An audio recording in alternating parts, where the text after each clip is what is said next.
Bonjour à tous. J'aimerais juste vous présenter ce que c'est qu'une carte yo-yo.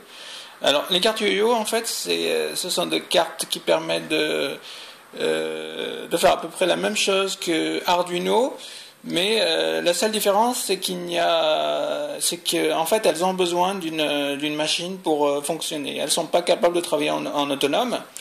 Donc voilà, j'ai deux versions.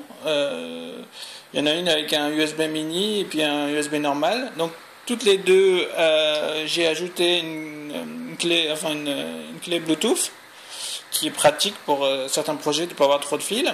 Vous les recevez en fait sans connectique. Vous recevez juste une plaque blanche là, et vous êtes obligé de souder en fait toutes ces connectiques. Qu'est-ce que je peux dire d'autre? Alors, ces deux cartes-là, elles sont flashées pour marcher avec OpenADK. Donc, il y a un gros avantage, c'est que le débit de transfert est beaucoup plus important que le Bluetooth ou d'autres avantages, c'est qu'aujourd'hui, les API sont capables de les faire fonctionner pas que sur des téléphones smartphones ou des tablettes, mais aussi sur du desktop, donc Unix, Windows. Donc on peut très bien faire des applications pure Java avec ce type de carte. Elles sont un peu plus limitées que par exemple les cartes Arduino ADK, parce que en fait, elles ont beaucoup moins de PWN. En fait, c'est ces ports-là qui permettent de contrôler, par exemple, donc à ma droite, qui permettent de contrôler les servomoteurs. Je pense qu'il y en a 9 sur celle-là. Sinon, c'est à peu près la même chose que n'importe quelle carte Arduino.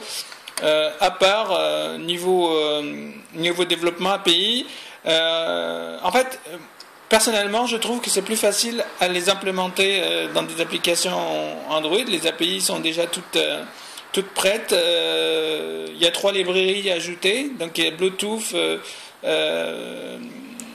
la librairie normale et puis le Open Accessory. Donc et puis voilà. Donc il faut implémenter en fait